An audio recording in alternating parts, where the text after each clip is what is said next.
Put it this way. There is a chance that we won't finish this interview, that our interview will be cut short by a thermonuclear war.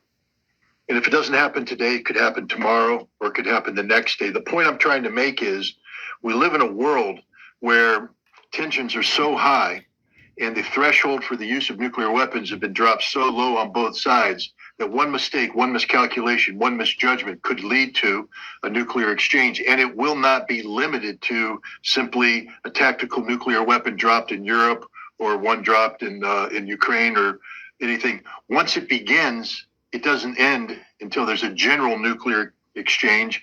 And it will only take, between 40 minutes to 3 hours for the world to be destroyed. And that's the life everybody, and I want everybody to understand that this is real. If you're listening to this program, your entire life, the future you think you have, could be over that quick. And you're going to ask yourself, well, how did this come about? It sort of snuck up on us. We've been complacent, and we've allowed our respective governments, whether it be in the United States, whether it be in Great Britain, whether it be in France, whether it be in Russia, to let the nuclear genie that we were trying to stuff back into the bottle in the 1980s and 90s through arms control, which I played a very important role in. We don't have arms control anymore. We don't have disarmament. All we have is new nuclear employment doctrines that are forward-leaning, and that, like I said before, have lowered the threshold for the use of nuclear weapons to such an extent that nuclear war could happen at any second. And Scott, let's talk in specifics here, because I think the Biden administration in March 2022, they published, and I'm not an expert on this stuff, so I think it's probably documents which they published on a regular basis, but there were some changes in that in terms of the US's posture on nuclear weapons. What were they, and what are the implications? There's three documents in particular that are in play here. The first is what's called the Nuclear Posture Review, the NPR. It's something that's done by every administration when they come in. And basically it lays out the overarching nuclear policy of the United States. For instance, President Trump, when he came in, published an NPR that embraced the notion of preemptive nuclear war in a non-nuclear environment, meaning that the United States could launch nuclear weapons anytime we wanted against any target we wanted if we saw that it represented a national interest. It got so bad that a Trump administration arms control official, in speaking in Washington, D.C., said that it was the goal of the Trump administration to have the Chinese and Russian officials wake up every morning not knowing whether or not this was the day America was going to nuke them. Very dangerous posture. So Joe Biden, in running for office in 2020, said he wants to step away from that and impose what he calls the sole purpose doctrine. That is, the sole purpose of America's nuclear arsenal would be to deter other nations from attacking us with nuclear weapons and to respond decisively if they did attack. He said this is it, rightly so. He said we have to transition away from this other policy because this will lead to nuclear war. We need to embrace this deterrence-only posture. And yet, when he became president, his Nuclear Posture Review, which he published, just was basically, it continued what the Trump administration had started. Now, the Nuclear Posture Review, though, led to, under the Trump administration, the publication of what's called the President's Nuclear Employment Guidance, that is based upon the posture. He's now telling the military, here's the guidance on how I want you to employ the nuclear weapons we have, what my priorities are, etc. Whether it is deterring Russia, destroying China, something like that. Then the Secretary of Defense takes that guidance and creates an actual war plan. It says, this is how many warheads we will allocate to each problem. This is why. These are the options we have. So what happened when the Biden administration continued the Trump administration's nuclear policy profile, the world had changed, you see, because of the aggressive policies of the United States and the blowback that comes from it. Russia invaded Ukraine. And in doing so, Russia put nuclear weapons on the table. The United States and NATO have responded in a way that have, again, as we spoke earlier, increase the possibility of war, which means we now have to have a war plan ready for the Russians. And so there's so many warheads that you allocate. We have a New START treaty that's in place that caps warheads for deployable warheads for each side at 1,550.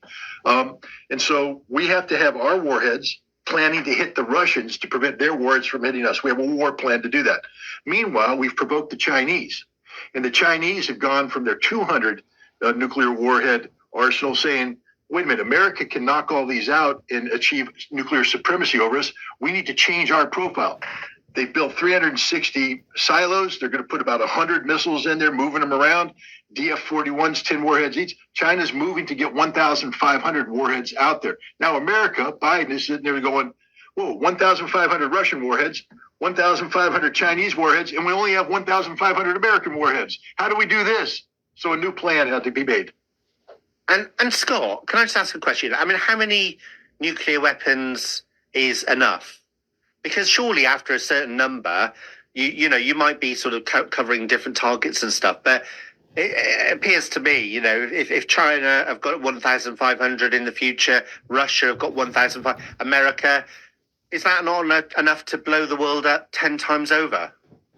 Back in the 1960s, when America put together its first nuclear war plan called the Single Integrated Operational Plan, the Strategic Air Command said that they could destroy the world with 400 nuclear weapons. The reason why we have so many is that because of the arms race, the vast majority of the warheads that we have are being used to destroy the enemy's missiles. So the more missiles we create, the more targets we create for the enemy, then they have to create more missiles, so we have to create more targets. And so the vast majority of these warheads, if that's the case, let's just bring it down to 400. And then if that's the case, acknowledging that the destruction of the world isn't what anybody wants, get rid of them all. There's literally no justification for the continued existence of nuclear weapons, none whatsoever. I mean, that sounds bonkers what you just described there, but I guess that is where we are, isn't it, with the nuclear situation. Now, finally, Scott, when Gilbert Doctorow was on, he did talk about the situation in Russia at the moment and the fact that he's written an article on these JASSM, that's right, missiles. They're air-to-ground missiles that you fire from an F-16. And he was saying that people he's talking to in Russia, serious people, they're very, very concerned and they're very paranoid as well about America's intentions, even to the extent where you've got 2 aircraft carrier and all of the ships that go with that, those 2 fleets in the Mediterranean. And there are people in Russia that are suspicious that they're not there to contain Iran at all, that they're actually there potentially to have a strike on Russian soil. What's your kind of summary of that? And do you agree with his analysis that actually, I think there is a danger that Russia is paranoid and will misinterpret, or maybe it's not misinterpreting what the US intentions are? Anytime you have 2 nuclear powers that view each other in adversarial fashion, and they have nuclear arsenals that were designed to strike the other, you have a potential for misunderstanding. It's not paranoia. You literally need to have all of your radars out and be alert to any possibility. I remind people of the historical precedent of what was a nuclear exercise that NATO ran in 1984 called Able Archer, I think 83, Able Archer 83.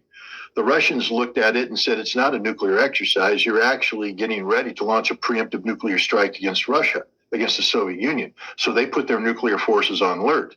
And one mistake, we would have had a nuclear war in 1983 that would have destroyed the entire globe.